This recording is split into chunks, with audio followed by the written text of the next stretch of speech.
Otherwise, what was it all about? Power is inflicting pain and humiliation. Power is tearing human minds apart and putting them together again in new shapes of your own choosing. Power is not a means, it's an end. Welcome to Crime Think. Welcome to Crime Think. Welcome.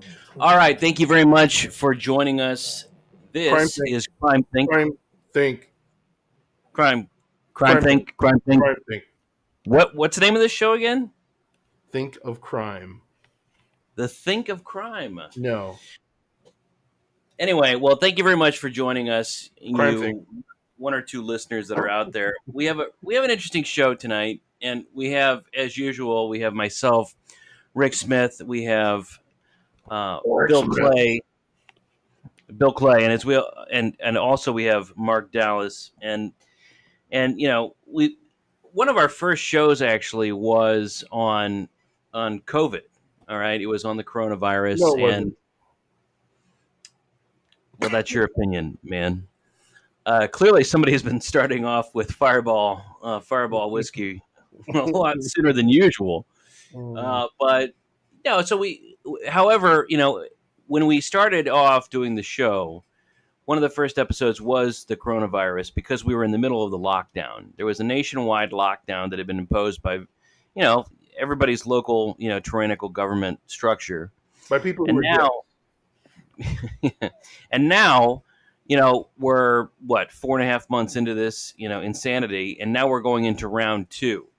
But it's been interesting because the whole process, the whole tyranny, the whole government control has mutated. It's gone into different forms. The different protocols have changed, and so now we're headed really into a completely new I guess segment or whatever you want to call it. Part 2, sequel.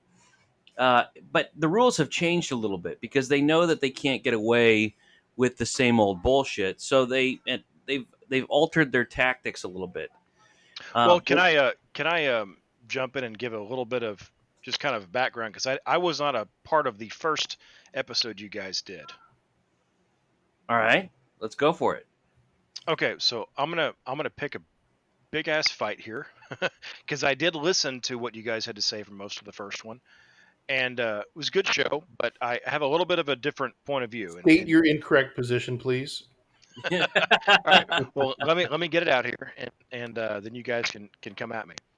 But basically, my position on this, and I admit it has gone a little bit back and forth because, like you guys, and I think this is probably part of the reason I've been a part of this show lately, is that I'm very skeptical. We wanted diversity. We both have penises.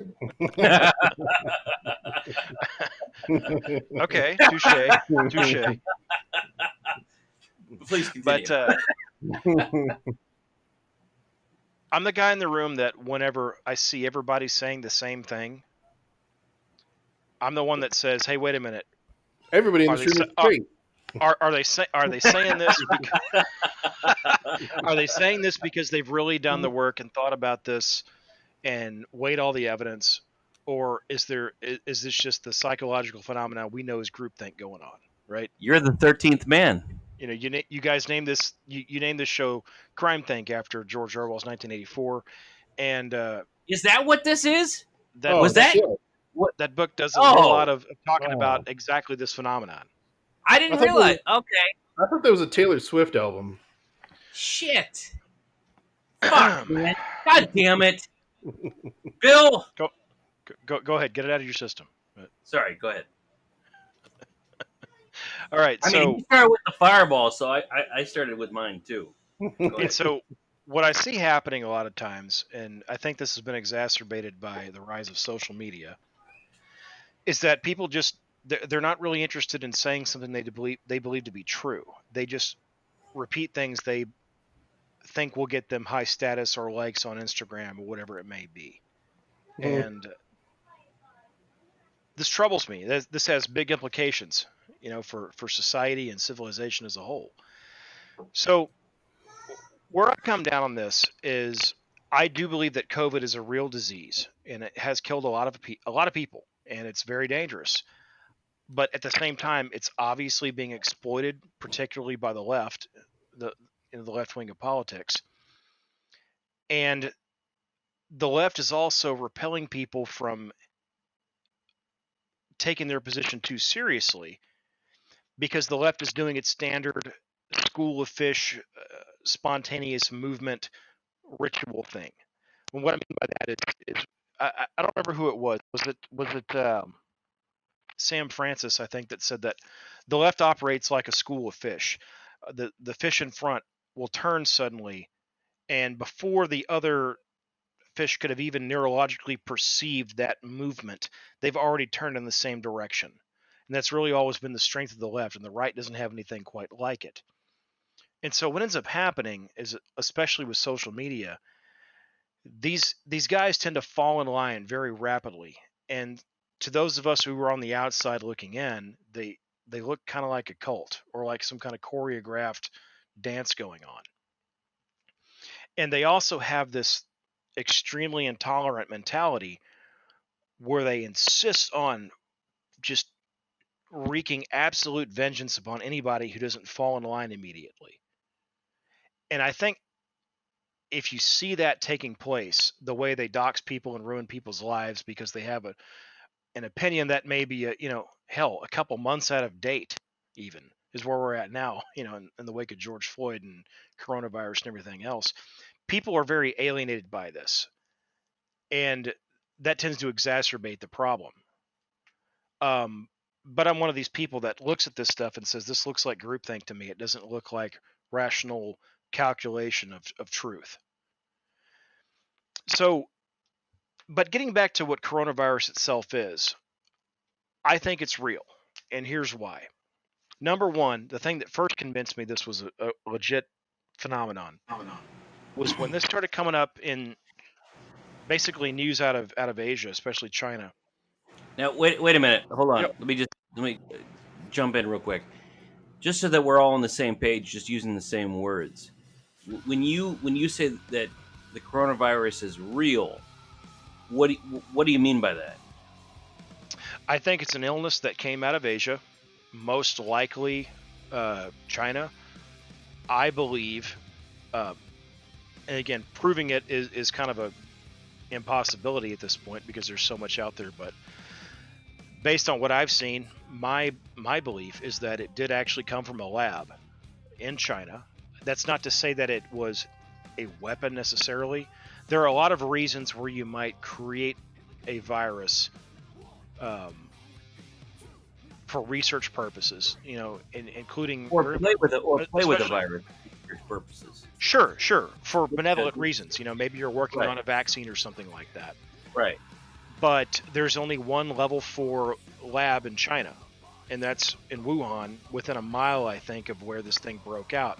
When they tried to blame it on the wet market and all this stuff, where they're selling monkey brains or God knows what, pangolins or whatever for people to eat. And that, when you consider the landmass of China, that's really one hell of a coincidence.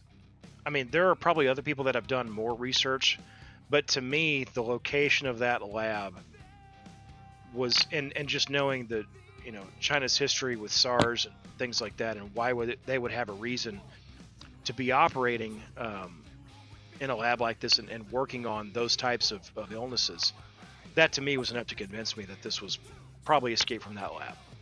I think we said all this in the original episode, though. Like, what did you hear about? Well, I perceived a lot of in the original episode that there was this notion that coronavirus was not actually a deadly illness. Maybe I misinterpreted you, but that's how that's how it came off to me. Go ahead, Bill. So, I mean, there's a couple problems with that, and I think there's, it's funny because you kind of diagnosed the left and how they operate, and that's definitely all true. But there's also how the media operates, right? I mean, when the media gets stuck telling a consistent major lie, right? They stick with the narrative and they can't shift it, and then almost imperceptibly they invert it and they never acknowledged that like a week ago they were lying out their ass about all this stuff for so long, right? I remember a guy who used to talk about that quite a bit, but um, anyway. and so they've told really whopper lies about the virus in terms of its death rate, and basically, remember when they said 3 million people in the US were going to die from this? Like, Yeah, I'm not. the projections were way off. They weren't. Um, No. They weren't projections. They were estimates. They were things that were said with the official stamp of approval, right? yes, But but still, they were trying to predict the future there. That was not a statement of fact. It was always understood to be. They may have said, okay, this is a professional, scientific, or medical opinion, or whatever the hell, just like they no, do they with didn't. They didn't say it global was an warming. opinion. No. I'm going to stop you right there. They did not say it was an opinion. They said it was the infection rate times the death rate. Period. That's what they said, and that's the number that the media stuck with, and that's the reason we're still stuck in the big lie. Whatever it may be, No, it's not the whatever it may be. hold It on. was The 3 the million. definition of fact is that you cannot say something in the future is fact. They still did. They Anytime you still say such did. is going to happen, They that is still by did. definition always an opinion. And we spent all of late March and all of April hearing about flatten the curve, hashtag flatten the curve, That's true. and The initial everybody's justification like, for the wa- lockdowns was flatten the curve. Yeah. And then and suddenly everybody that changed. fucking It's like, childless what the whine hell? on was telling us, angrily on social media to flatten the curve because reasons we got to flatten the curve, and Now, that was correct me if I'm all a wrong. lie. Wasn't it supposed to originally be like a 2 week lockdown or something to flatten said curve? They were never really clear because the models were all wildly different. And for But those the who other, missed the first episode, it might be good to describe what flatten the curve meant because a lot of people will have forgotten by now. right.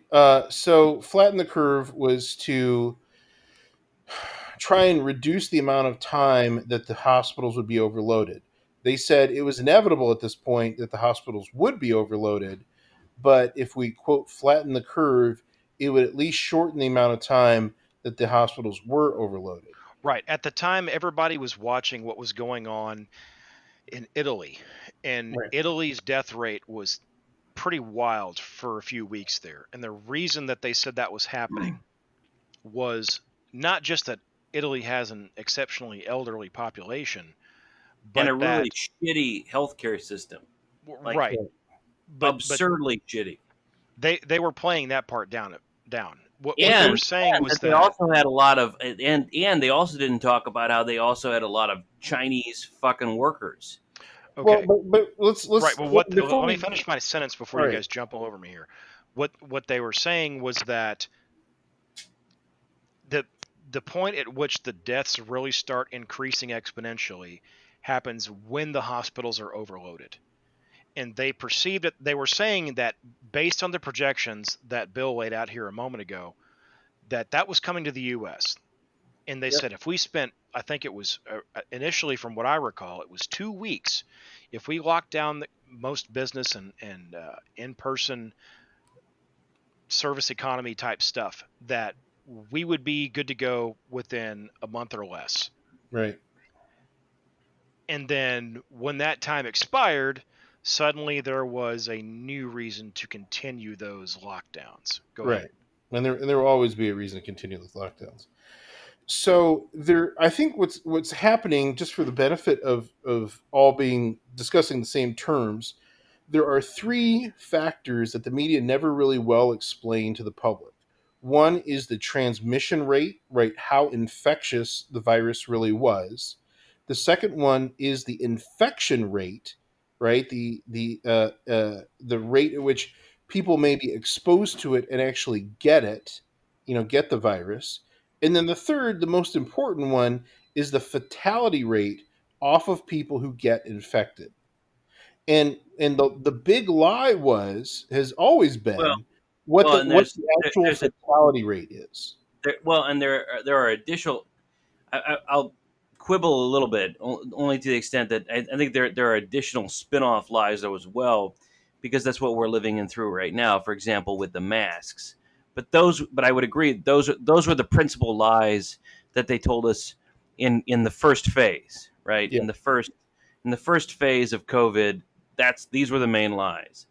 And now once those lies have generally been either disproved or they just simply haven't borne out, and enough people now, are just, enough people are just disregarding. It's we're in a really strange phase right now, and I mean, I don't want to jump the gun, but it's almost like now. First off, everybody was credulous because everybody wanted to do their part, right? Most people just they saw this as a threat. They said, all right, we can all suck it up for a month and a half if that's what it takes, blah blah blah.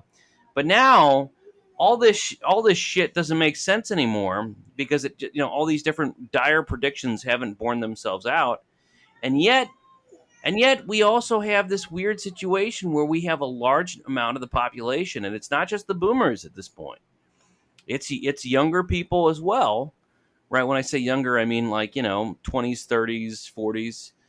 There's a sizable number of people now that believe that this shit is real. So like that's why I was asking, Mark at the beginning, when you say this thing is real, what do you I mean? Like, real to me means something different than than real to. Okay, I'll answer your question this way very directly. There's an article here from the New York Times from April 10th, 2020. And it starts out saying over the 31 days ending April 4th, more than twice the typical number of New Yorkers died. And they have this nice little graph here, and it's should be in the notes for the episode, where they have a graph of how many people total for any reason died in New York City since since like the beginning of 2000, right? And it's monthly, and the graph tracks all the way up to April 2020. Now, interestingly enough, that time period, of course, includes September of 2001, where the Twin Towers were taken down and all that stuff. And so, in September of 2001, there were 7,010 deaths. Now, that's a spike above any other month, all the way up until April of 2020. Now, if you look at this graph, what you'll notice that there are a bunch of spikes. All the other ones are smaller than that until 2020, but deaths typically peak in winter for flu season and everything else, which is to be expected when you got elderly people and everything else like you would in any normal city, right? So it's a very jagged looking graph. But when you get to April of 2020, the month, or I guess I should say March, the month ending April 4th. I don't know why they ended at April 4th, but anyway, that month has 9,780 deaths. It's way above September of 2001, which only had 7,010 deaths. And of course, both of those are way higher than every other month by at least a factor of 2. So if this were not a real thing, we would have to have some way to account for why are so damn many people dead in March, early April of 2020 that were not dying before that. Well, I mean, You see what I look. mean? Well, I mean, look. First off, when you're talking about whether this is real or not, I don't think that Bill or I said that this was not a disease that had the capacity to kill people. Okay. Yeah, That, but you asked me what I meant when I said I think well, it's real, and okay. that was just answering your Fair, question. well, and Because I there are guess, people out there who haven't seen this graph that I'm talking about, well, and they say, "Oh, the whole thing's I think bullshit." Well, well, that's a little bit of an overstatement. but I think I think your point, in as much as your point can be summarized by this or encapsulated by this article, is I think your point may be wrong. Subject to whatever qualifiers you might have, and here's the reason why. Right. So if you both Bill and I say, look, this is a real illness. It's a real virus. It's as real as the seasonal flu, or at least that's my position. It's as real as the seasonal flu, right? But lots of different things can impact the death rate in lots of different jurisdictions, okay, in lots of different areas within the country, or in this country or in any country, right? You have a different death rate for COVID in Italy and Spain than you do in, for example, the Netherlands, Norway or Sweden, okay, or even France, okay. And so, and why is that? Well, with Italy, we know that Italy has a really bad healthcare system. It's terrible. It's extremely impoverished. They have an extremely poor economy because they've made a lot of really bad decisions about how they run their economy, and their healthcare system has suffered. And Spain is very similar. In stark contrast, you've got countries like Sweden, and to a much lesser extent, like France. And if you look at the death rates there, it's radically different. It's night and day different. And so, similarly, if you were to compare, for example, different states, like if you were to compare Indiana, or if you were to compare, Utah or Missouri to New York, or if you were even to compare New York to California, and California has a much larger population than New York. New York is an outlier in the total number of deaths, Okay, right? so the graph that I mentioned is deaths in New York City by month. It doesn't deal with the rest of the nation. It is only about New York City. Right. How does it make sense that there could be 9,780 deaths in March of 2020 that is by a factor of 4 greater than every other month on record, at Well, how least, is it going possible? all the Well, way back to September of 2001, where it was only by a factor of well, well, not well, 2, but less than right. that. Well, Obviously, there's a big spike in 9/11. that's fine, but why is so? My counter question is, why is that so radically different than the experience of every other place in the country? Right? Why I is don't New York so much so? New York isn't just higher than every other place in the country. New York is leaps and bounds. It is stratospherically higher than any other place in the country. And so I think that's the first question. Why is it so? Why is New York different than the rest of the country? Because New York is not emblematic for the rest of the country. Right, and there have been some states where, and I believe New York is one of them, that they were purposely putting infected old people in nursing homes that did not have other COVID infected, elderly folks. So, and the CDC told them not to do this. The CDC guide and the deflector, the professional deflection class, right now tries to lie and say, oh, they were just following the CDC guidelines. No, they were not. Cuomo and Whitmer in Michigan, the VP hopeful, both purposely put COVID infected nursing home residents in these nursing homes. Like they had an agenda to spread the virus. Fair enough. So it sounds like what the argument is that there's something unique about New York City and the way they responded to it that exponentially increased the amount of deaths we would otherwise see. Well, that's the only argument that I mean. That's the only conclusion that can be drawn because New York City's experience is drastically different than any other place in the country. But even if that's true, I don't think that still diminishes my argument that COVID is actually a lethal disease. It may Well, be but it may be that that's it's not that what it's we're. that it's especially and even exponentially more lethal to those of But people who would normally be confined to nursing homes and things like that. but the major question is the fatality rate, right? Yeah. And is the fatality rate 5%, like they said it was in Italy, or is the fatality rate 0.001, like they've seen in some U.S. states?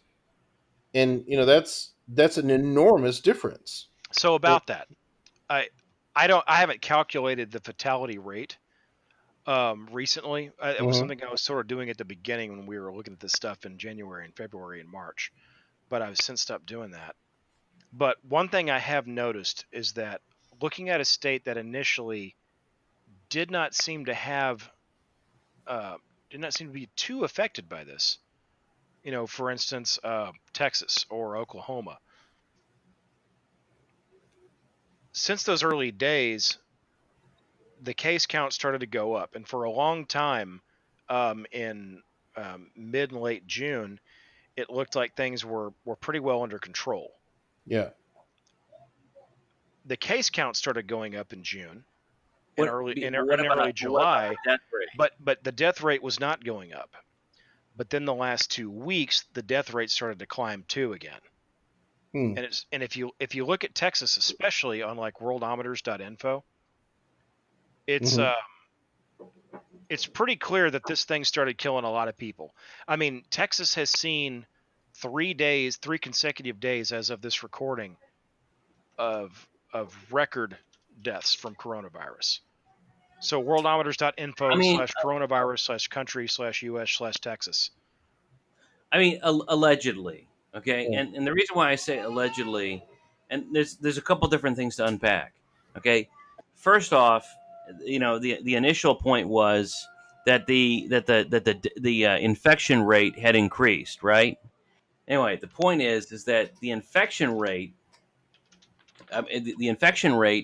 was expected to increase because of the greater availability of testing.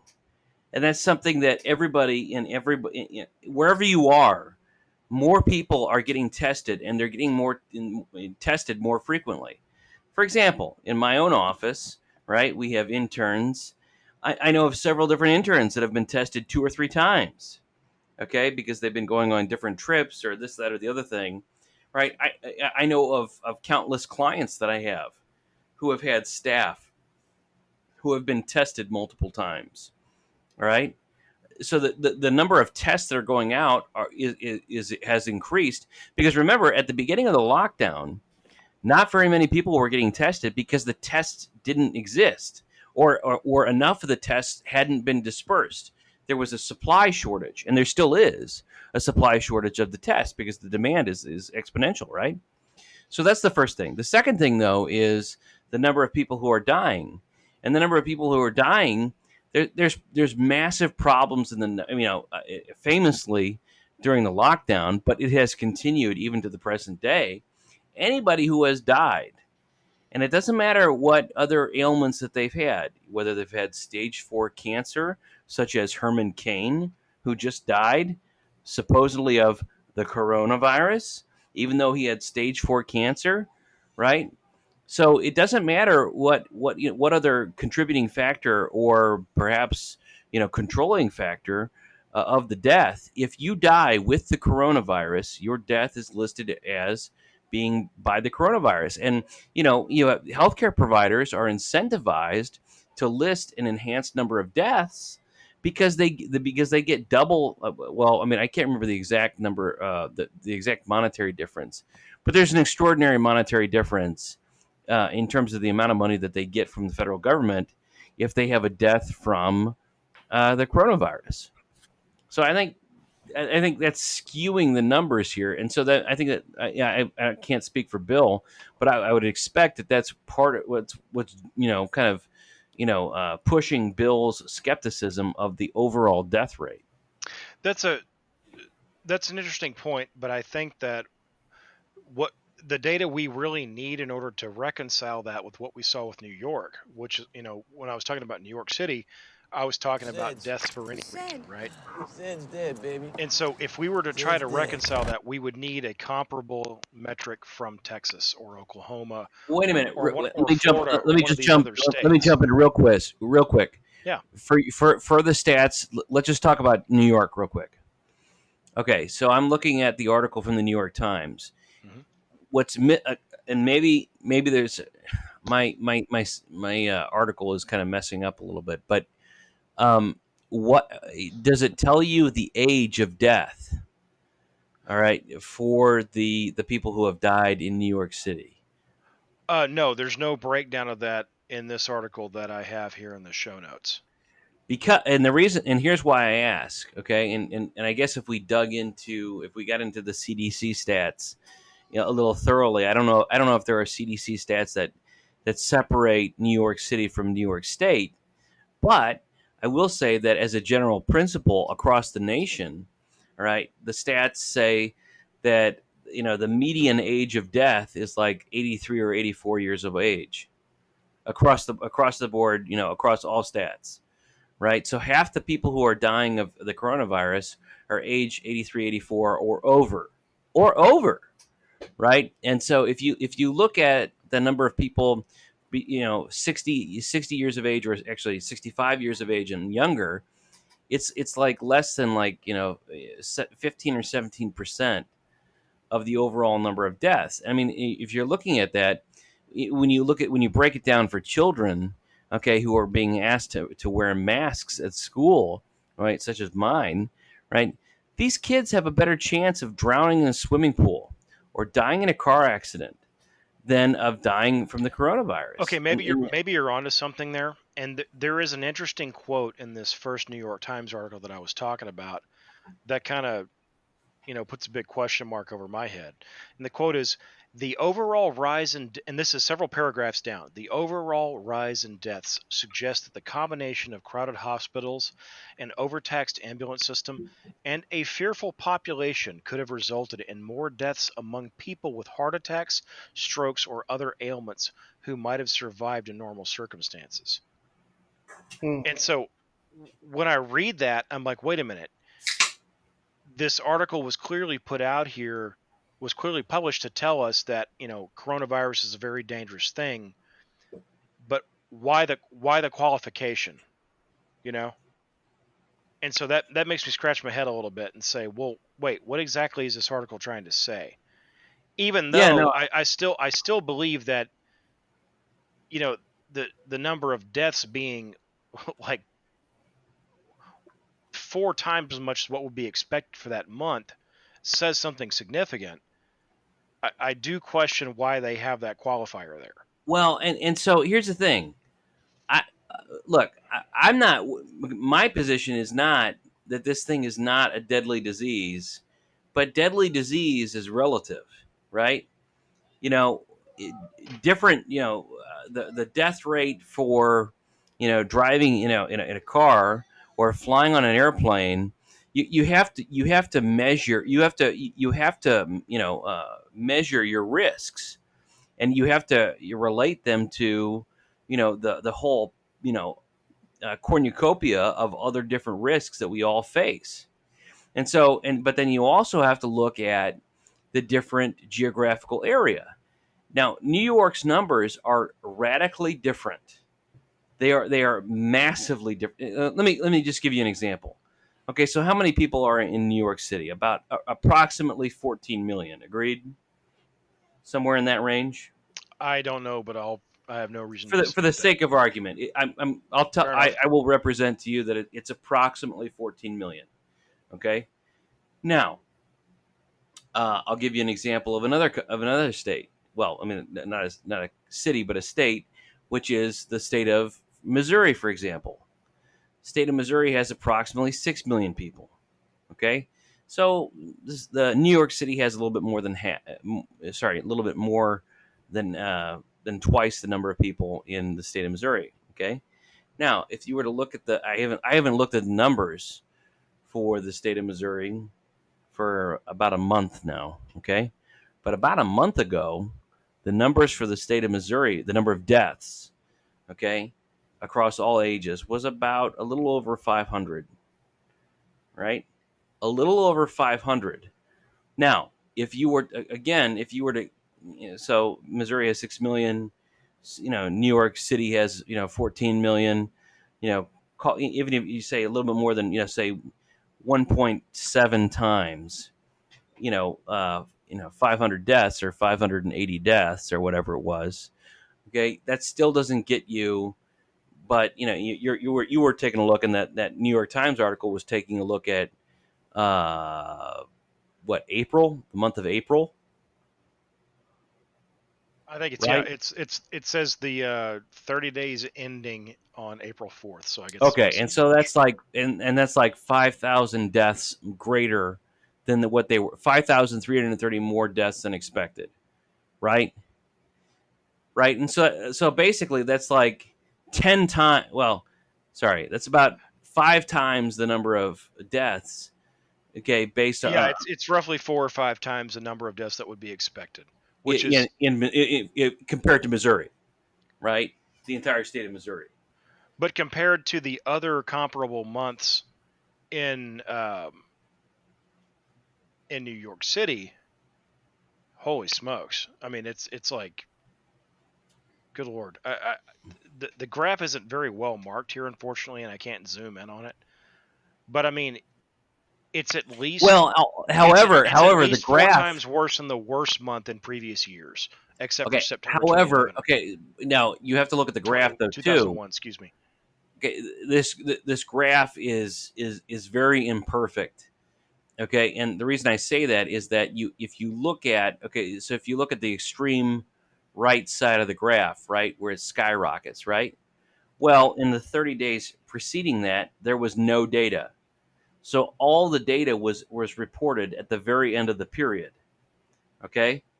So if that data had been interspersed over that period, it still would have been high, right? You see, for example, I'm looking at you can look at the first graph, but I'm specifically looking at the second graph, right? The bar graph, right? So if you were to throw those data points across that 30-day period, it wouldn't be as dramatic as it is right there. Agreed? That's actually a very interesting point. I had not noticed that. Kudos. So I mean, I think so. What I think is that maybe there was no so I don't have any reason to believe that they manipulated the data, right? They say that there was no data. Fine, there was no data, but we damn sure know that it wouldn't have, that they didn't all die on, the 30th of April of 2020, right? The the data is, and this is one of the things I pointed to in the show notes, that at the very least the the graph does seem to be a little more of a shock and awe type graph, Yeah. going for the sensationalism. Right. That doesn't totally nullify the point it's making. It just seems that the point might be slightly overstated. But nevertheless, there still are a hell of a lot more people dying here than normally would be in this month and in any given year. Well, and all the pandemic Do we graphs agree on from that? March and April, by the way, need to be remembered and not memory hold, because they definitely tried to trot out every statistician who would barf out the party line, and Sorry, what needs to be not memory hold? I didn't catch you're really garbled. I don't know why. Can you say that again? that. I missed the first part of what you had said.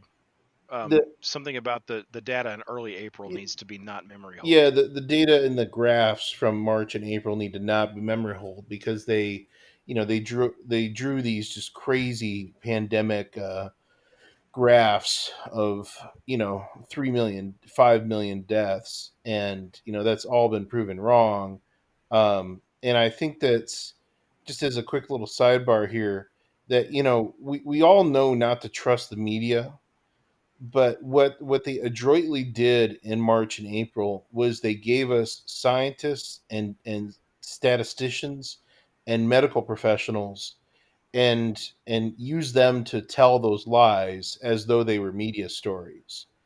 And so it's taken us, 4 months, 5 months, I think, to finally catch up and say, whoa, whoa, whoa, maybe we shouldn't set policy because somebody in a fucking lab coat tells us that 5 million people are about to die from, mysterious, China disease. Hell is overflowing, and Satan is sending his dead to us. Why? Because you have sex out of wedlock. You kill unborn children. You have men on man relations, same-sex marriage. How do you think your God will judge you? Well, friends, now we know.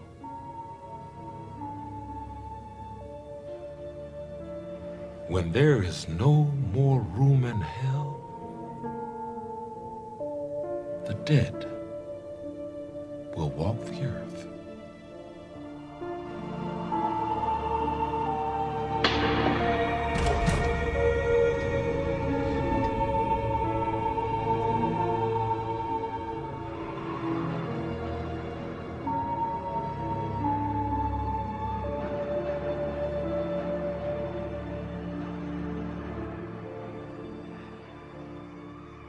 And that's one of the things I noticed where, I think a common theme of my remarks in the show is that I tend to knock on Redditors a lot. And Rightfully so. one of the things I one of the things I started noticing, and it's not just limited to this particular social media platform. It seems to be really a cultural phenomenon amongst the under 40 crowd. Is that there's this notion that if you aren't a scientist and you don't wear a coat for a living, you don't have a place in this discussion. This really preachy, just weird sanctimony about it's really great. And they seem to not understand that the whole idea of science is that it is a method for discovering truth that is performable by anyone, assuming they are taking the correct steps and making the correct observations, right? You don't have to wear a coat or have a given sign by your name in order to do good science or to have a scientific question that has merit. But the Redditors always screw this up, and they do it with global warming too. Yeah. And they try to make it all about the personality, and they try to look at scientists in this weird pre-enlightenment manner that we might see like a witch doctor or a high priest or Right. something. That's right. And it really bothers me because I see this going on all the time, and people get extremely like their language about this stuff. I got to stop you for a second. The Go best ahead. example of this phenomenon, and you're absolutely right, is Bill Nye, the mechanical engineer.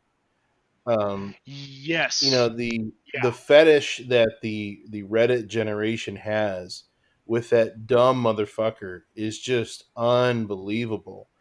And I mean, I remember his show growing up, and I remember it being trash even then, and not liking it and not watching it. But apparently, a lot of people did.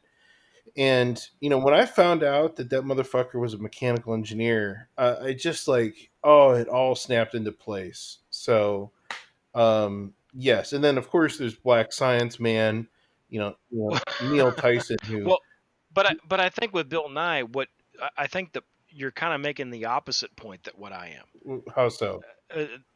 Well, if Bill Nye's a mechanical engineer, that doesn't mean that he can't make good science, right? Well, no, but Because the if he position, actually were to hold on, regardless of his credentials, if he were to actually follow the scientific method and take actual observable phenomenon, create hypotheses, run an experiment, and then judge the result of the experiment against the hypothesis and reach a conclusion based upon that, okay, fine. That's good science. And it doesn't matter if you're an English major or a mechanical engineer or if you're a 2 points. Harvard scientist, whatever it may be. If you do good science, it's good science regardless of who does it, right? 2 points. One, expertise does matter, right? I mean, what you hold yourself out to be needs to actually match what your expertise is, right? I mean, if you have a degree in tarot cards, you shouldn't hold yourself out as a lawyer, right? I mean, like if you are an auto mechanic, you shouldn't hold yourself out as a veterinarian, right? Yes, but that is a question of the credibility of the Well, but performer, Bill Nye, not the credibility of the actual Bill Nye experiment holds being himself done. out to be, and everyone talks about him as though he's a guy with like 20 PhDs. And that's I think the good point here in what you're saying, Right. And is that they make this huge exception to their like ritualistic worship of science people and scientists, right. and they have this gaping exception for him that they never want to talk about or never want to Well, explain. and the second, I think, the second point I want to make real quick there about Bill Nye the Mechanical Engineer is that good science should mean that the scientist doesn't matter, and that the celebrity culture for scientists shouldn't exist. And that's the point I'm trying to Well, make. and Exactly. if Michael Mann's global warming science actually made a goddamn bit of sense and it could actually be replicated, then it wouldn't matter that we refer to it as Michael Mann's hockey stick, right? And Right. and that's the problem, is that celebrity culture has like slowly infected the sciences. And I can't remember that bitch who supposedly found the first black hole, and it turns out she basically just might as well have just done it in MS Paint, because there's so many other people that were doing data inputs on it. But they want to make celebrities out of scientists, and that is a purposeful corruption and perversion of what science is supposed to be. And yet, and this goes back to what we were both, I think, agreeing on with sort of the selective nature of this scientist worship. Yeah. Making it about the personality rather than the process and the discipline, right? Right. A good example of that just happened this week, where you had a bunch of doctors who made a YouTube video, or actually, I'm not sure if it was YouTube, but it was a video that went viral, where many doctors who had actually dealt with coronavirus patients Right. were saying, we believe that this can be effectively treated with hydroxychloroquine and some other things like that. Of course, that is also President Trump's favored treatment, and so anything that he mentions is automatically going to get brought into the realm of politics. Right. It wasn't enough that people could agree or disagree with this video. What's disturbing to me is that the people who disagreed with it, namely Facebook and the Silicon Valley commissariat, deleted this video In record time. One of the it immediately decided this is untruth and it will be removed. And who the hell are the people in Silicon Valley to make this kind of decision? Yeah. This is way out of their league. They have absolutely zero qualification to make a judgment about this. Twitter froze Breitbart's account because they live streamed the conference, the press conference. Yeah, that too. They all acted in concert on this. Yeah. These people have zero credibility on hell a lot of issues, but especially one that's highly scientific on every issue. For sure, but especially something that is this highly technical and requires this amount of expertise. These people have no business telling us what should or should not be heard. If they have an opinion about whether it's correct, that's fine. I am able to hear it, and I'm willing to hear it.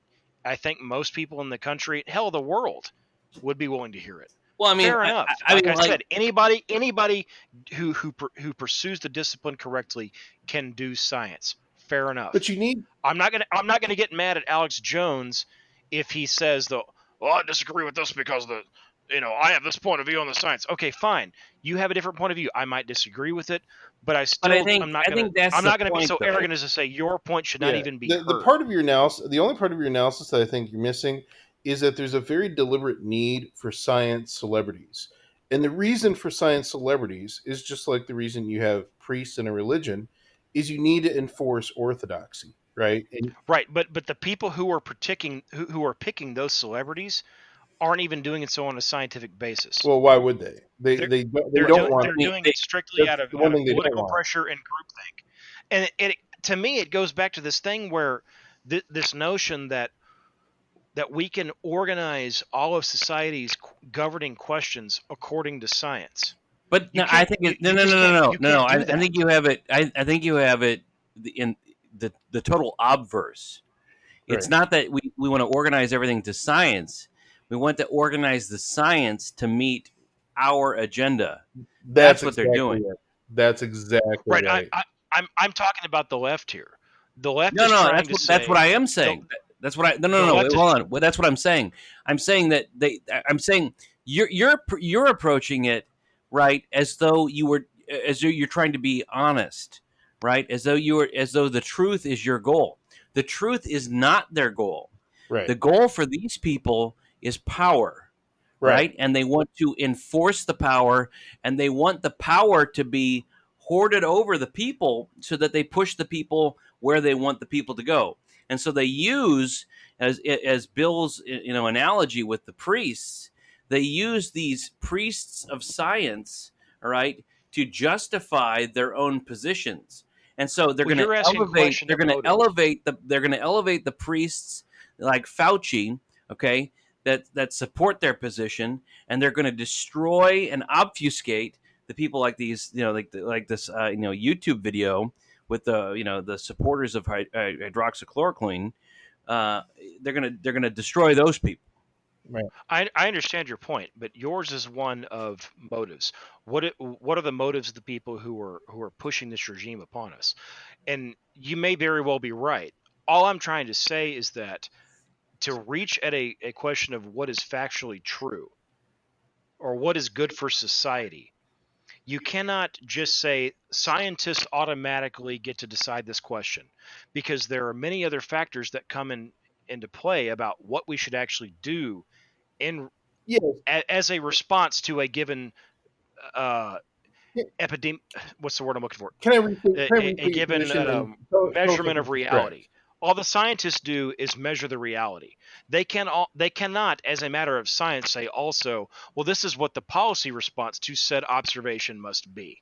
Well, That's where the politicians are supposed to come in. They're supposed to weigh the varying factors about what we see as the I reality. don't, And uh, you may very well be right, Rick, about what the motives of the people who are trying to over overemphasize the role of not only scientists but certain scientists that they have their stamp of approval upon should be.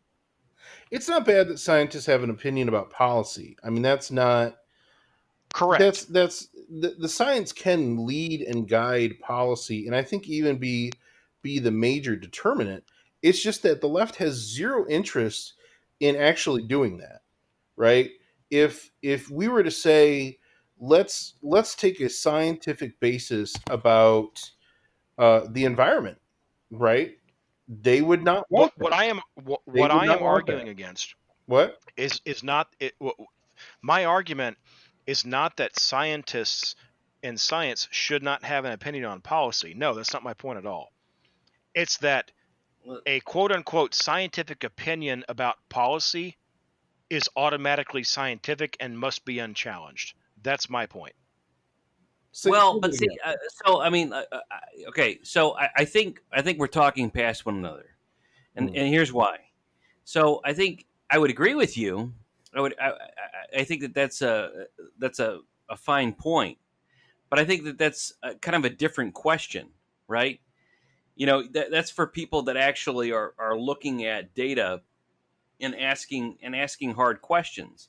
I think so. I mean, I think if at a certain level of analysis, I think your analysis is spot on and fine, right? But I think the larger question is whether or not the people who actually have control over the media and over these different commanding heights of social control and social conditioning, whether or not they give a shit about science to begin with, or whether or not it's just a tool that can be, or an arrow in their quiver. That's I guess that's my point. Well, it's another Well, institution that's for them fair, to control. They know that's how to fair, control the and I think scientists. They can control them with I think money. They can control them with status. They can control them with vanity and pride. They have many different ways in order to strangle the scientists to say the things that they want said. I'll put it this way. I think my point of view can be summed up with this: the degree to which coronavirus is actually killing people is a scientific question. How we respond to it, or should respond to it, as a society, whether that be mask wearing or lockdowns or social distancing or whatever it may be, that is not a scientific question. That is a political question. That is what we, the people in a democratic republic are supposed to make choices about when we elect officials to represent us and when we pass laws and how we execute those laws. That's not a scientific question. That is and must be, if we really believe the things we say about self government, a political question. I think that's. I don't think, and I think Rick might be right. Maybe we're talking past each other. I don't think either of us would disagree with that point that you're making. The Redditors do. I think they say everything is science, and no, it's not. right. That yeah, you're right about that. But another thing is, they claim the scientific mantle for this crisis and this situation, even though there's no scientific consensus on how this virus is spread. There's no scientific consensus on several important issues about how this virus operates. Right, just the issue of whether or not the antibodies provide immunity for more than, now they're saying, 20 days. 5 months ago that was a conspiracy theory. That was a straight up conspiracy theory that people dismissed as some shit that you read on 4chan, for you to say that there's something weird about the antibodies where people aren't developing a permanent immunity or even a 3-month immunity to this virus. Well, And I would say, in addition to that, piggybacking on that, I'd say there's also a whole other range of hocus pocus, the social distancing. Nobody has any fucking clue oh, amen, about amen. social distancing. There are no peer-reviewed scientific studies about social distancing. None. Okay, none as to the coronavirus. Okay, and frankly, I'm not aware of any as far as any virus is concerned. But I know for a fact that there are none as far as the coronavirus is concerned. But I would also say that there is not a scientific consensus. There is not a scientific while there are like literally like 2 or 3 studies that suggest or imply that masks may have some small impact in reducing the number of the transmission level. Okay, the science is not clear. I mean, this is from Oxford. This isn't from some Right. And fringe if you read those studies, source. their conclusion is that basically a mask alerts everyone that there's still a sickness, and that is what the signal is. The signal is visually seeing it on other people reminds Wait, you was to this not touch your face. are you guys paraphrasing a study that was actually done and peer reviewed? Yes. Yes. Huh. Yeah, that's actually no. That's well, actually, sorry, that's not. So what Bill is citing is not actually a study. That's actually the conclusions from an article, I think, written by like something like the New England Journal of Health or some shit like that, which was commenting on a series of different studies, and they said and their commentary was, look, there's no evidence that this actually works, but we still think it's a good idea because it actually reminds people about the shit. Okay. And the thing about it is that even with the N95 masks, the virus is 30 times smaller than the pores in the mask. Well, that's an interesting question, and I would like to see that survey that you guys put out there. I don't really have a strong opinion on the mask thing. Granted, my status in life doesn't require me to wear one 8 hours a day like a lot of poor working guys do. I talk quick point on that. I was talking to a sheet metal worker, okay, who works for a larger union outfit in my particular area. I talked with him on Tuesday, and that poor guy. I mean, it's August, or it's almost August. It's July. It's almost August, right? He has to wear, and he's out. He's out. He's on the inside of buildings, with HVAC ducts, right, in attics and on top of rooftops where it's 100 degrees and it's hot as hell. And he's wearing these fucking masks. And he says, "Yep, I got to wear it all the time, and I got the safety fucking guy on my ass, all goddamn day because I'm running my crew, and if I don't wear this mask, I'm going to get reported. If I get reported, I might lose my job. So I wear I my can't fucking mask. imagine that.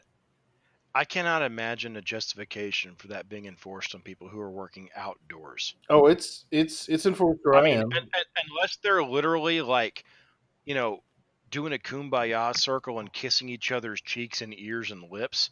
Like, how the hell does this make sense when you're outdoors? Yeah, How I does it make sense when you're fucking indoors? Like that's my point.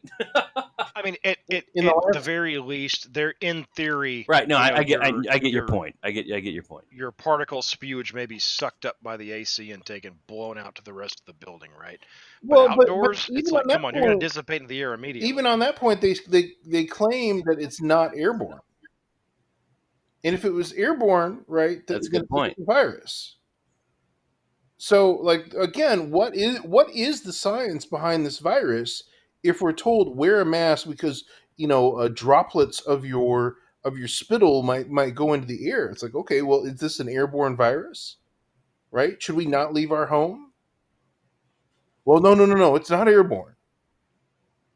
Well, it's not airborne, but I mean, like the larger point for everyone on this particular podcast is that our particular age group, it's literally more dangerous for us to be driving in a car.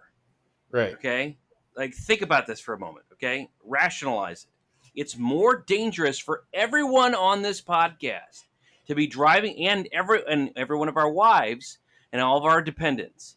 It's more dangerous to drive in a fucking car, okay, than to get the coronavirus and die. Right? Okay, but wait, when did you last check that comparison? A Because month ago. okay, because I've seen some anecdotal evidence that may indicate the second wave that we've seen emerge over the last month may have changed that calculation. Well, That it may again, actually be affecting so people who are younger okay, now. so well, I mean, in terms of there's death some okay, so there's some qualification that needs to be made, right? Okay, to be fair. So first off, all right, I'm talking about one particular state. I'm talking about the state that I live in, right? And again, I have looked at the stats of that as recently as about 27 days ago, right? So I'm very familiar with the stats for my particular state. Right now, I fully recognize that the stats for other different states are very highly variable, right? So, for example, my state is very different than the state of New York or the city of New York City.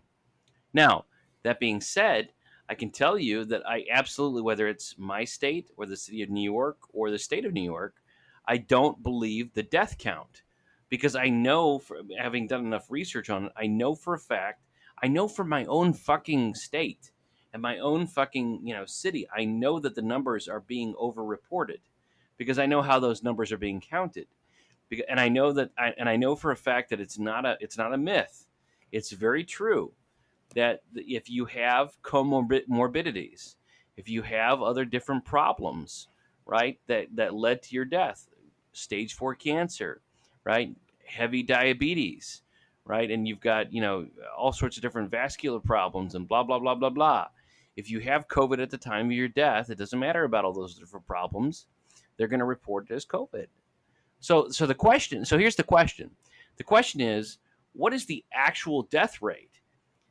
And that's not, so the death rate that we have is probably a lot higher.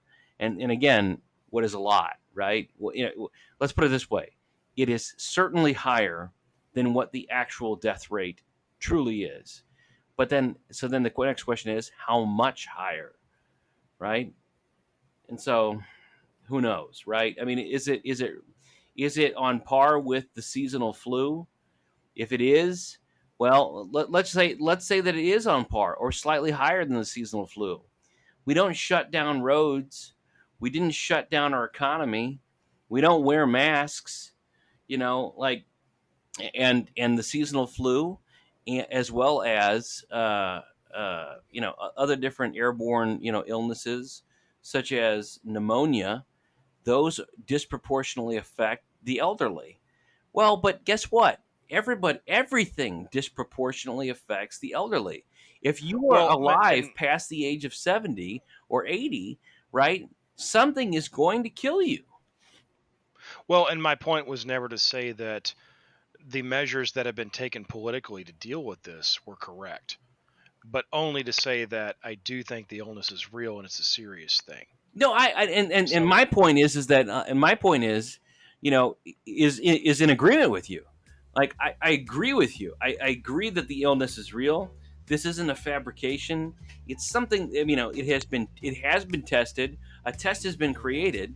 There have been multiple different companies that have rolled out this test. The test is real. The illness is real, hands down. I agree. I don't think anyone disagrees with that, right? But I think that the devil is in the details of how deadly is it. That's the battleground, I think. Get up, come on, get down with the sickness.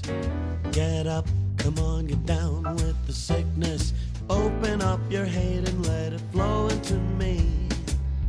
Get up, come on, get down with the sickness. You mother, get up, come on, get down with the sickness. You fucker, get up, come on, get down with the sickness.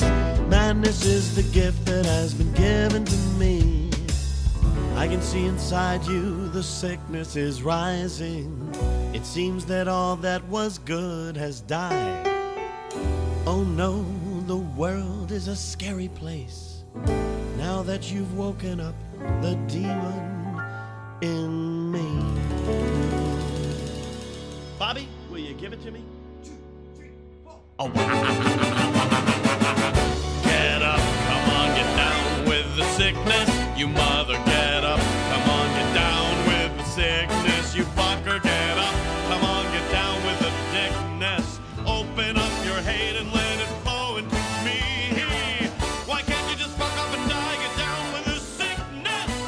Fuck you, I don't need this shit. I'm down with the sickness. You stupid, sadistic, abusive fucking organ.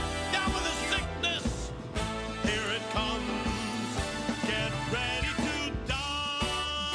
And we're back from our break. You're listening to your favorite fucking podcast in the whole goddamn world. Crime thing, crime thing, crime thing, crime thing, crime thing, crime thing. What's the name of it? Crime thing, crime thing, crime thing. Right.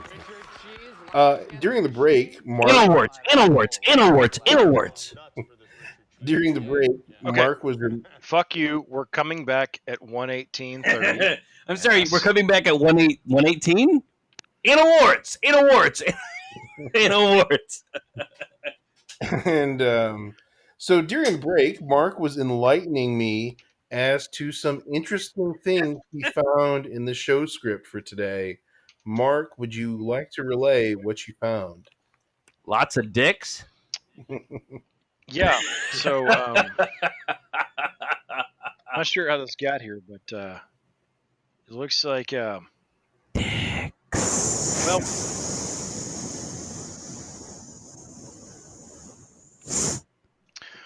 okay, the quote is, "What the fuck is this show about again? COVID. It's about COVID."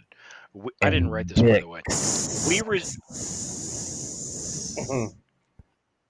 We received some subscriber complaints that our prior episode was not up to our very high.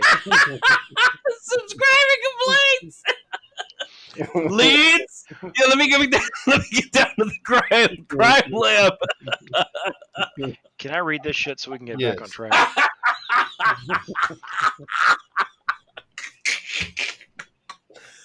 Goddamn, you laugh like Heath Ledger.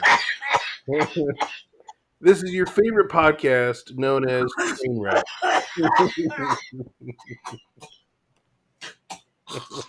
And that is the sound of lung cancer, ladies and gentlemen. Go to your oncologist early. Prevent the spread. All right. We received some subscriber complaints that our prior episode was not up to our very high and demanding standards. I'm reading the complaint letter now. It says, quote, "This show fucking sucks, brah. Make a nutter," end quote. And so we shall. So I think the prior episode didn't really lay out all the facts and lay it all out. I think that's what our whiny ass subscriber is trying to say. I think he wants some citations and some references to make sure we're not just shit posting or shit podcasting or whatever. Yeah, we really met that standard this show, Yeah, we were. Yeah. Man, It sounds like Rick just bald fail. eagled himself on a stale potato chip. Dorito. All right, so where were we? COVID, total fraud. We're going to talk about Sweden. Oh yeah, herd immunity. Yeah. So Sweden initially sort of was hailed by the alt media as an example of how to correctly handle the coronavirus stuff. They have a population of 10.2 million as opposed to the US, which has 328 million. And Sweden's approach, from what I understand, was basically, no, we're not locking down shit. Right? Sort of like my approach to prophylactics. No. Or contraceptives. And so, with approximately 3. Raw dog! All right, let's bring it back. With approximately 3.3% of the U.S. population, and without doing lockdowns, it appears from this point of view that Sweden is doing fairly well right now. While the U.S. has experienced a second wave after all this lockdown and all this other shit that was going on.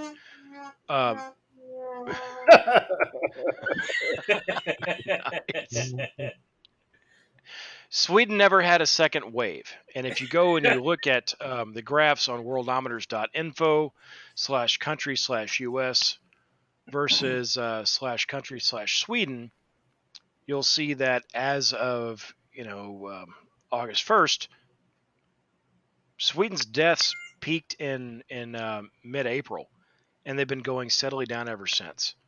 Whereas the U.S. has started to pick up again in early July. And we're about halfway back up to the number of deaths as a nation where we were at in mid-April. So what do you guys think about that? What does this mean? Is Sweden correctly or incorrectly criticized for their laissez-faire approach? Well, you're going to have more. You're going to have more people. The more testing that you introduce or encourage, the more people are going to end up getting it. Period. At this level, at this stage, right before the virus mutates. So, I mean, it's almost not a meaningful, test or standard or benchmark to be using the number of people who are actually getting it. Like the number of people who are dying, that's what really matters. That's what I'm talking about. Well, but I mean, Sweden's death rate has been tapering since mid-April. Well, I mean, and the other thing is that on a related thing, I think that the number of people who get it, it's eventually going to be everybody. Virtually everyone is going to get this. Okay, I mean, yes, but it's going to happen, right? Right. And so the lockdown could only, and this is kind of like part and parcel of the lockdown strategy of flattening the curve, right? Well, so what? You flatten the curve. That doesn't mean that people aren't going to end up getting it. It just means that you're even in that best case scenario, you're still just slowing the rate at which people are going to be, transmitting the disease, right? So well, but the idea is that if you prevent the hospital system from getting overwhelmed, right? But so it's a slower. Then you taper off the death rate. Well, yeah. So you right. slow. So less people end up dying, right? Because they get better health care, access to ICUs, whatever but the again, ICU treatment. But again, if you're gonna involves a ventilator, correct. But again, if you're going to lock everything down and try to restrict, again, this is all under the theory and all under the rubric of flattening the curve and hey, lockdowns are good and useful and beneficial and worthwhile. Okay, well, even if they are worthwhile, right? Then what would you expect to happen? What you would expect to happen is once you end the lockdown, people are going to go back into circulation, and the virus is going to be in getting back into circulation too. So I mean, Sweden doesn't that depend on whether herd immunity is a real thing with this virus or not? Well, yeah, but I mean, Sweden has a population of 10 million people. Like 10 million people, that's less than the population of the city of New York, right? So I mean, we're comparing apples to oranges. You gotta the nation of Sweden is the size of like New England north of the Mason Dixon line, right? So I mean, you're comparing apples to oranges. There's absolutely nothing similar between the United States and Sweden at all. Like it's totally dissimilar. The climate is different. Everything's different. So what if we compare the state of New York to Sweden? Would that make more sense? I don't know. I don't know if it makes sense to compare New York to anything. I'm just saying. Like I think it makes sense. I'm not Because sure. I ask because when we do so, the uh, the New York graph actually looks better than that of Sweden. And For I deaths. assume, yeah, for deaths, daily new deaths, Well, yes. what about in the aggregate? Well, I'm sorry, that's not fair. What about adjusted for population size? I don't know. That's a lot of math that I Well, cannot do on the even fly. okay, let's set that aside. Well, Even the total numbers, like so, there's 10 million people in Sweden. There's 14 million people in yeah, New York. Like what? but that's New York City, and I assume that most people in New York live in New York City because it's huge, right? Right. I mean, I think it's. I'm not sure what the total state. I want to say like 22 million, something like that. That could be wrong. Let's see. As of 2018, the state was only 8.4 million. The state? Apparently, That can't be right. and maybe that's wrong. Hold on.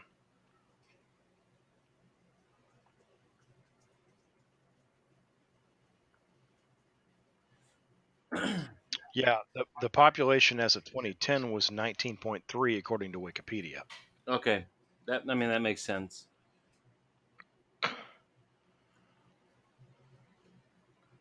In 2019, what? Wow. Hmm. Wow. New York City, is this right? New York City is now, as of 2019, population is 8.3 million? Whoa.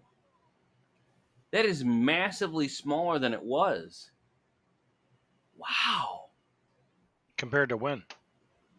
Last time, I guess the last time I looked at like New York's population size must have been like 10 years ago. I can't believe it lost fucking 6 million people. So according to worldpopulationreview.com, New York's state's population is 19.44 million.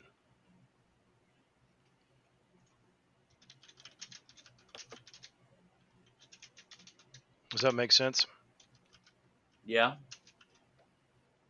So roughly twice as many as Sweden. Oh, you know what? Still. Well, hold on, wait a minute. Okay, so the city of New York may have 8.3 million, but I guess the New York metro area. What's the New York metro area? That makes sense. Because there's a hell of a lot of people there too. Right. However, the New York metro area could also technically include New Jersey. I definitely recall. You think so? Yeah. Well, because New Jersey is right across the river. Yeah. You get the Weehawken Heights. Right. Which, incidentally, that's where Alexander Hamilton, which I didn't even realize this, but did you realize that Alexander Hamilton was black? I never knew this. I was kind of blown away by that. But I mean, hey, well, creative license and all that. Creative. But they took no such license with King George. I think he's the only character they didn't take creative license with. Creative license or cultural appropriation? Blackwashing. Th- uh, Oh, this is dangerous territory I shall not wait upon. You're going to get in the blackwater? So ah, darkness, twin brother darkness. where were we? Fuck your couch.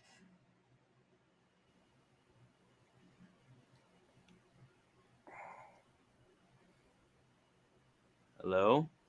Yeah, you guys were talking about Yep. something. I don't remember what it was. Let's just end the podcast at 1:30 What?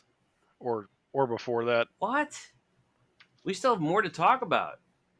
Like, frankly, Well, we got haven't even completely got off track from Sweden. Well, and, fuck. like, Okay, so like we can just like cut out Sweden. Look, we need to what we need to get into is talking about like where we're at right now. Like that's the most interesting thing. Yeah. I mean, like right now we're in like fucking la la land. Well, and I Like think my kids are gonna have to wear fucking masks at school. I've got a 6-year-old that's gonna wear a mask at school. There's 0% okay, if that's what you chance want of to it talk dying. about, let's come back at 1:32, and we're going to cut out the last minute. And in 5 seconds, I want you to talk about where we're at now. Okay. All right, so we're back. We're back with Crime Think, and we're back, and we're talking about our episode tonight has been about COVID Part 2. We're talking about where we're at right now. We started out the first half of the podcast talking about kind of differing opinions, kind of a retrospective of where things were in the thick of the lockdown versus what we know subsequent to the lockdown and what has been, or really what I should say is what has been generally accepted to be fact, or I guess popularly conceived as fact. However, now for this next segment, what we want to talk about a little bit is where we are now. We're not in a lockdown, and where we're heading, and why we're heading there, if we know, and where this thing really ends. And so, in this segment, what I really there's a couple different points to make, and there's a couple different really important discussion points. The first one is that this is happening in an election year, okay, and I think that's obviously very important. This is not an apolitical issue. It's not a non-political issue. This is, of course, a politicized issue. I was just talking to a colleague today about this, that this is definitely a politicized issue. And if you don't see that, then you're blind. But it's impacting every aspect of our lives. When we go to a store right now, it doesn't matter where you are in the United States. If you go to a store, right, you're going to be asked to wear a mask. Yeah. Okay, and to varying degrees, they will go to lengths, right, to have big security guards tell you you're going to wear that fucking mask. Okay, and if you don't wear it, then they're going to bounce you out. Right, but it's not just going to the grocery store or going to a Well, real quick, whatever. too, they also have minders that float within the store to find you if you're in the store. Well, that's something that I haven't experienced that. No, I have, and my spouse has. That's really freaky. They have roaming people now that are looking for you. I mean, what I do is I put it on when I walk in, and then I take it off. I mean, fuck them. Of course. But they have minders now, searching around for people doing that. Well, and so and that's just the tip of the iceberg. I mean, the big battleground for people who have kids are schools, and schools are taking a variety of different approaches. Okay, you have 92% of teachers who are unionized in the United States. Okay, compared to 8% of the general public, which is unionized. And interestingly enough, many, well, at least this is true for me, and I would be shocked if it's different for you folks because we're all in different states on this podcast. But we're in my neck of the woods. All the major public school districts are going to be distance learning for the first quarter, which, interestingly enough, syncs up with the time period leading up to the election. Isn't that interesting? Now, I mean, no one can tell me that is not political. right? That's not politically based. But even for the schools which are not being, engaging in distance learning for that time period, they're still requiring masks. And this is important because this kind of piggybacks off of the previous segment talking about the different statistics, the transmission rate versus the mortality rate. But no one, anyone who can read data, anyone who can read, period, right? There is absolutely no debate as to whether or not children are at risk of dying from COVID. They are absolutely not at risk. In fact, they are the people. They are the one group of people on the planet who are not at risk of dying from COVID. They have a better chance if the child is under 10 years of age. They have a better chance of drowning in a 5-gallon bucket, literally, than dying of the coronavirus. Okay, where are you getting that from? You can look at the CDC stats. Pull the CDC stats, and then pull this. If you now the most recent, there is a caveat. So if you to find the 5-gallon bucket stats, which is a tracked stat, by the way, okay, and that's one of the reasons why if you were to go to Home Depot or Lowe's or anything like that, and if you were to buy a 5-gallon bucket, okay, most unless you're buying an industrial 5-gallon bucket, which you can find an industrial 5-gallon bucket which has no labels on it, all right. But if you're going to buy one which is retail, which is designed for a retail consumer, you're going to find that the 5-gallon bucket has decals, it has pictorial warnings about children who can fall into 5-gallon buckets, and the children who are at greatest risk are 5 years of age and under. But children who are over 5 sometimes fall into those damn buckets too, and they drown. Believe it or not.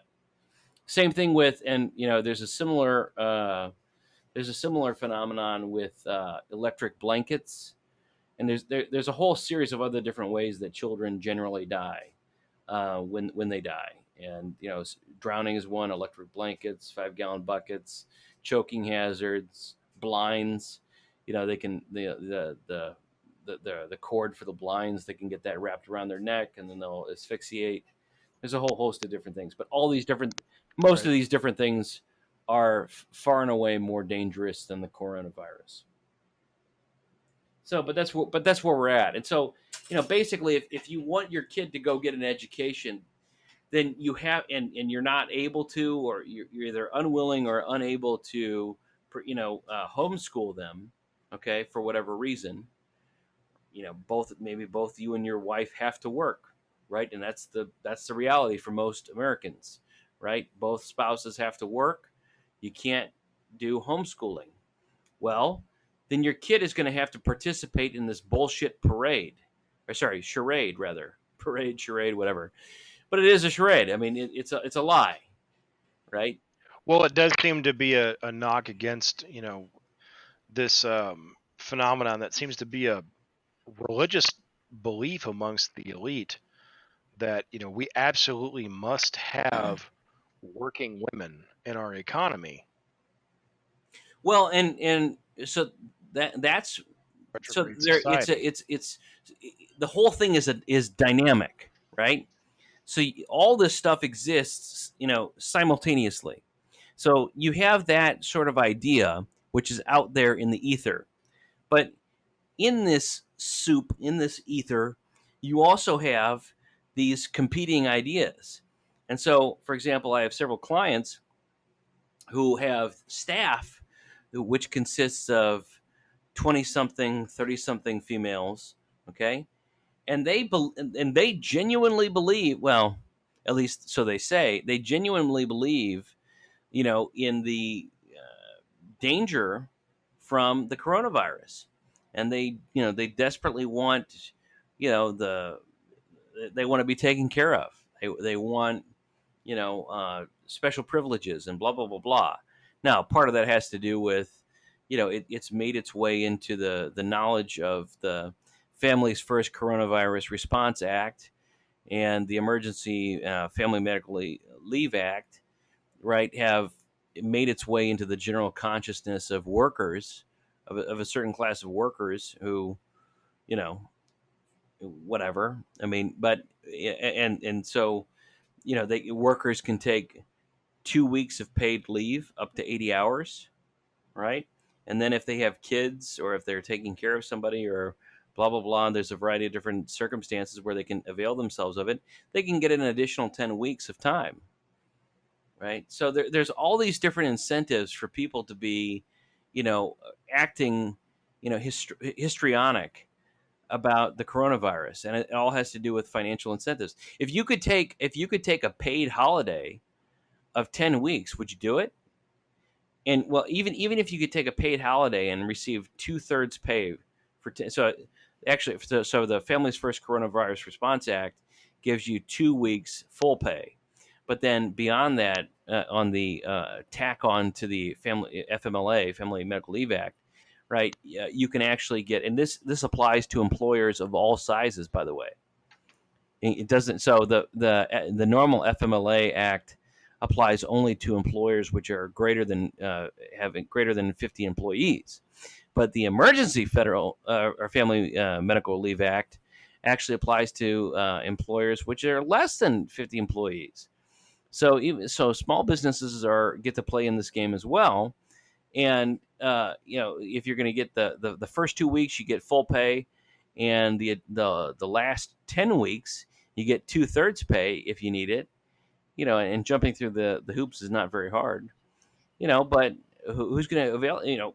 Why wouldn't you take advantage of this, right? I see the logic. But I mean, but still, there's going to be a lot of women who don't have the option to take those kinds of vacations, who are going to have to stay home from work and essentially lose their jobs to care for children who would otherwise be in school. Does that not add up? I think it does. Well, I mean, and I think that goes into the calculus of the various teachers unions who don't want the kids to be at school for the first quarter. I mean, you cannot say that that's not political, because I mean, you're going to have an angry public, and an angry public is going to tends to vote against the incumbent all the time, unless there's some like weird circumstances, which maybe this election may prove to be. But that's the calculus that they're using clearly. And that has always been the logic of insurgencies and guerrilla warfare and things like that, is to and communists. Yes, is to demonstrate that the regime in charge cannot effectively maintain order and things like that. And if people are pissed off, it tends to advance that instability. Somehow, Dementia Joe can solve everything, because him and his fucking Alzheimer's addled brain can just make everything right.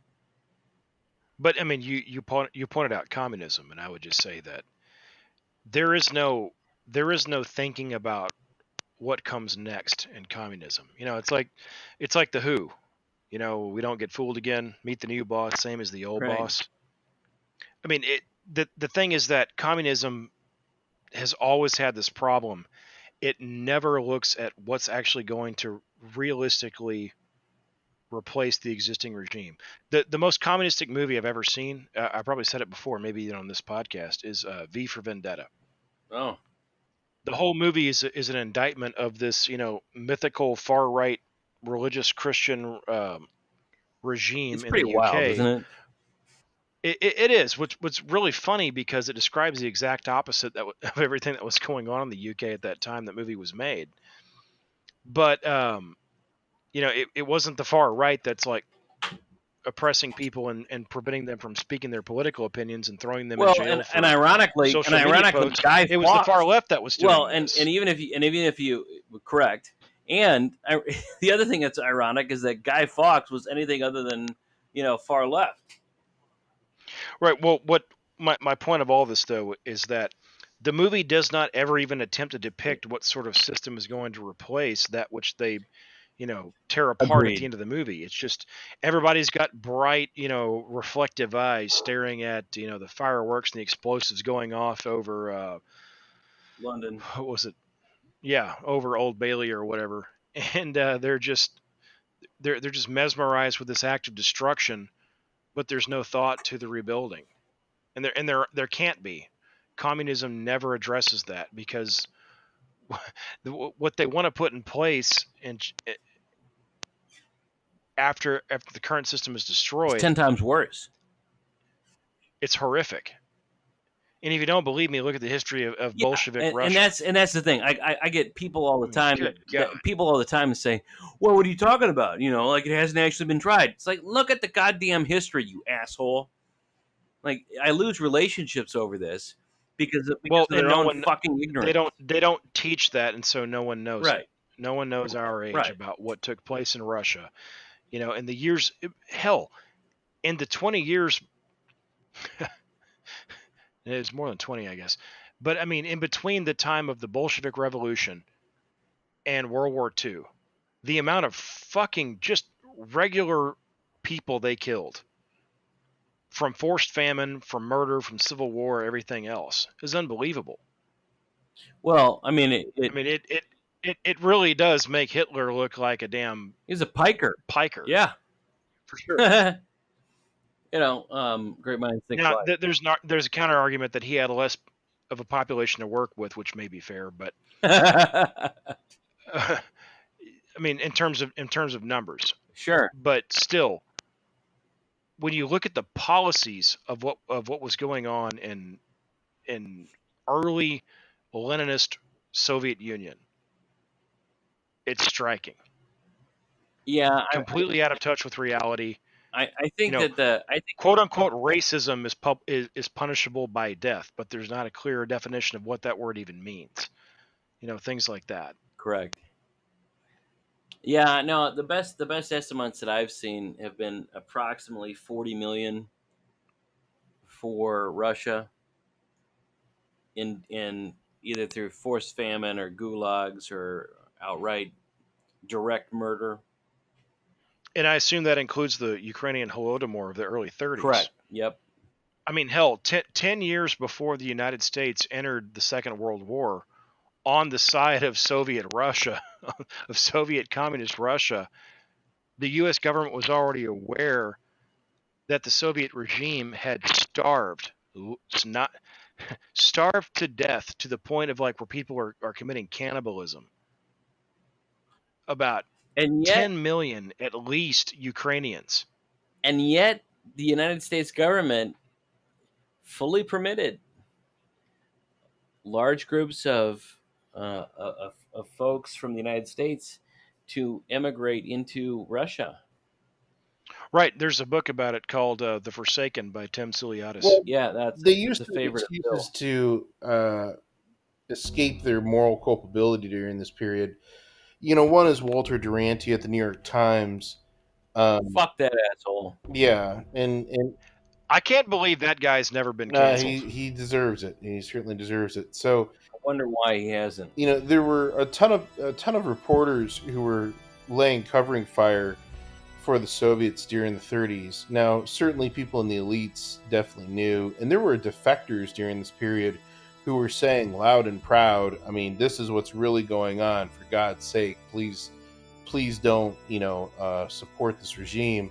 And they did anyway. So, you know, and I guess to relate that back to COVID, I mean, this is not a new phenomenon for the media and for the elites where, and just as you guys both noted with Bolshevism, that the agenda is all that matters. Reality doesn't matter. You know, the actual consequences of policy doesn't matter. You know, if it gets them more power, it's good, and if it takes away from that agenda, it's bad. Well, and less people think we're just being old fogey Cold War era kids, you know, who grew up under the shadow of nuclear destruction. You know, we really need to do an episode on the Black Lives Matter political party and what it really means and what the agenda it really is, because they have come out on several occasions and they don't promote it in the mainstream media, but it is out there if you look at their own internal documents. This is very clearly a Marxist vanguard organization, and whether it's realistic or not, This is what they have in store for us. They have come out and fucking said it, and nobody is reacting to Right. this. Like this is a topic we What need about, to cover. are you talking about like Susan Rosenberg? Isn't that her name? I'm talking about the anti-family and the anti-family agenda that they have, which they state on their own website. Right, but wasn't that the name they were for wasn't that the name of the woman that Clinton pardoned? I don't know. Pretty sure.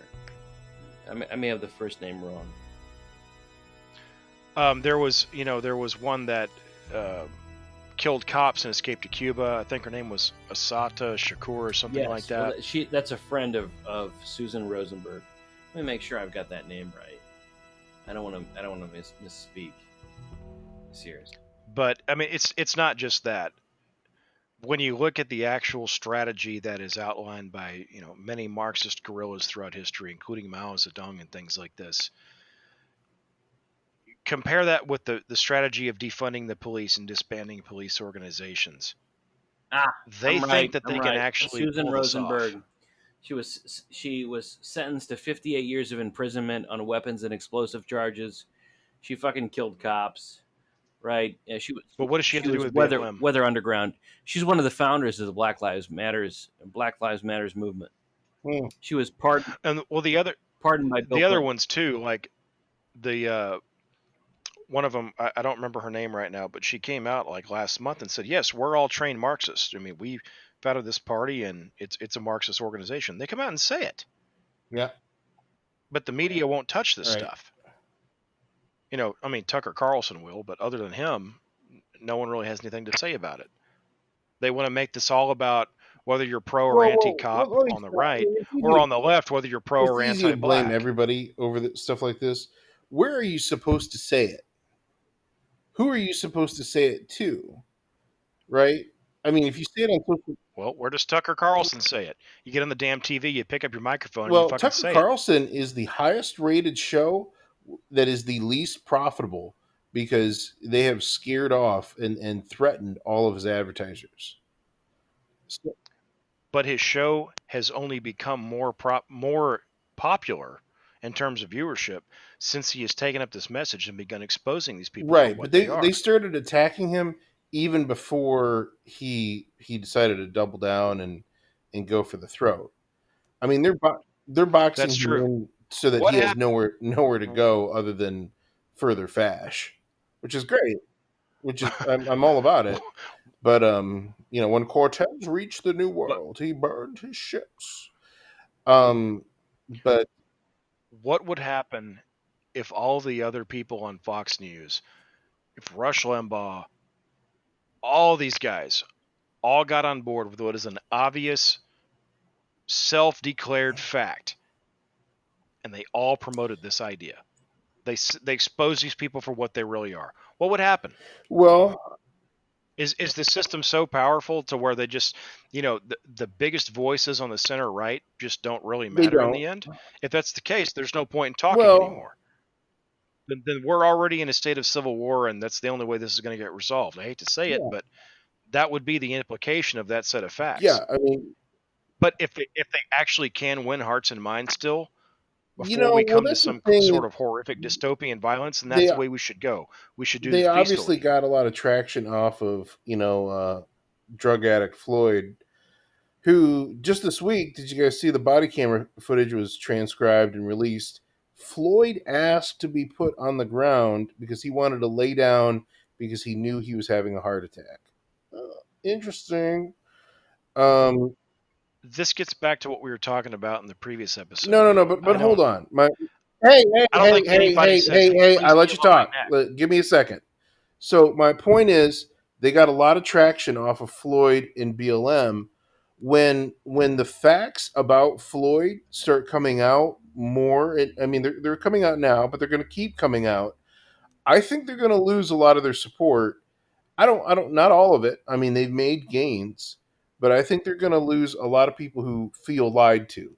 And I think the defining trait of a lot of conservatives who were former liberals is they say, I couldn't take all the lies all the time anymore, and I finally cracked.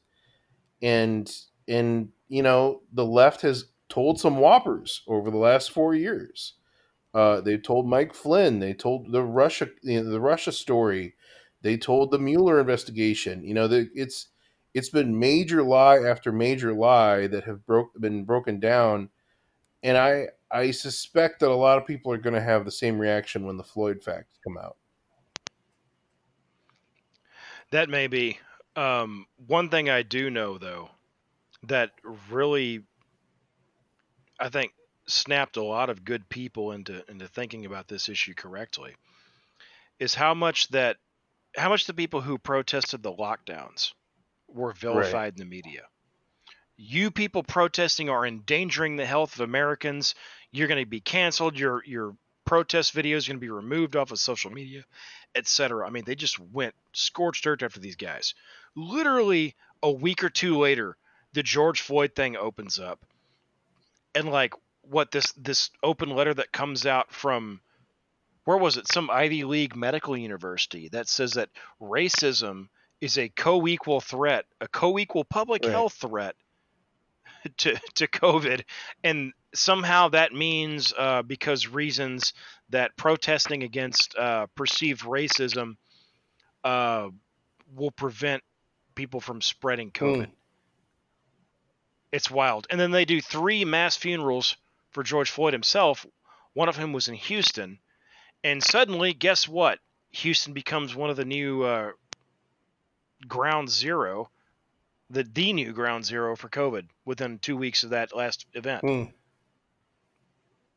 What do they have, like 40,000 people at that funeral?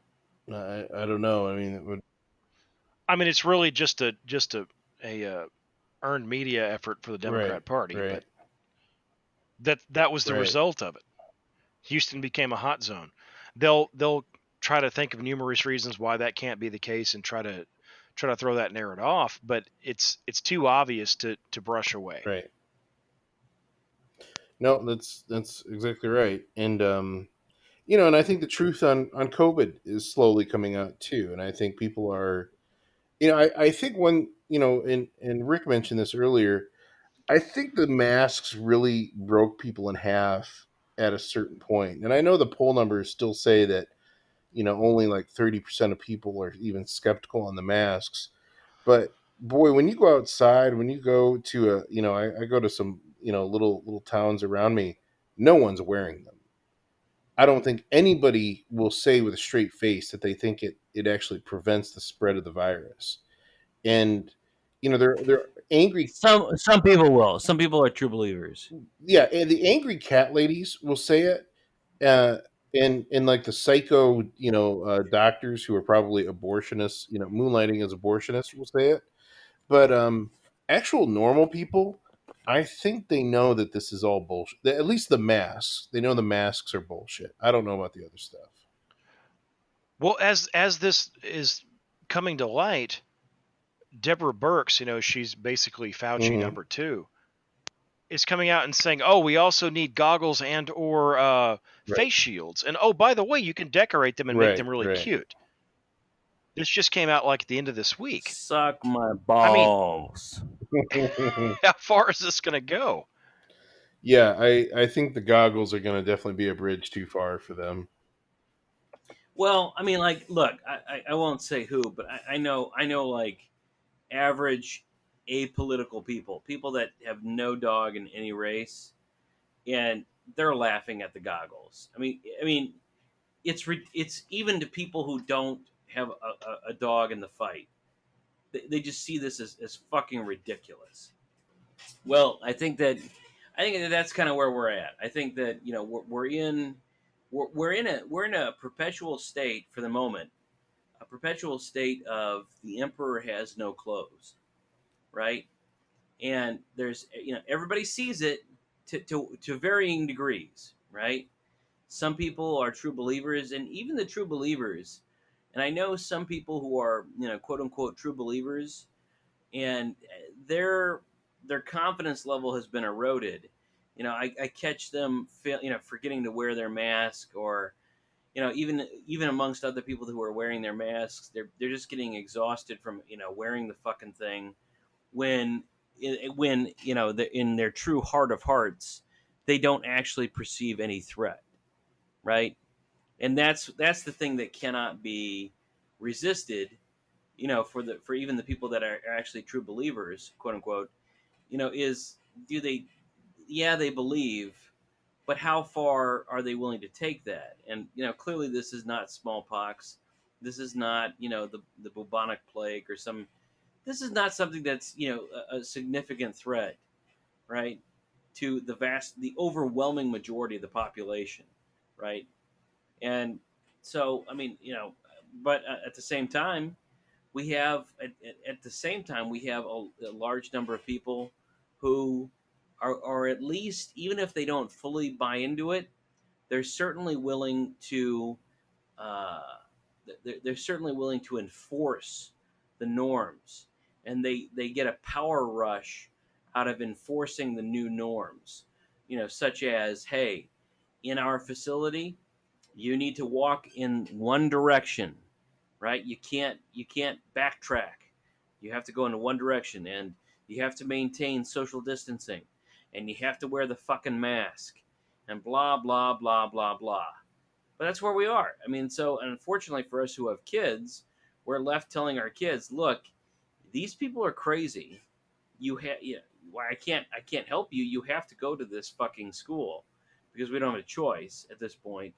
And but at the same time, you've got to basically accommodate their own insanity. You know, so maybe there's just thinking out loud, maybe there is a salutary benefit from this, which is that children won't be so blindly accepting of authority because they see that these authority figures are just fucking out of their minds. But anyway. Yeah. All right. Well, thank you very much for listening to Crime Think. We've appreciated your listenership. We're pretty much all exhausted, and we're going to pass out now. So, thank you very much. We look forward to our next episode, and goodbye.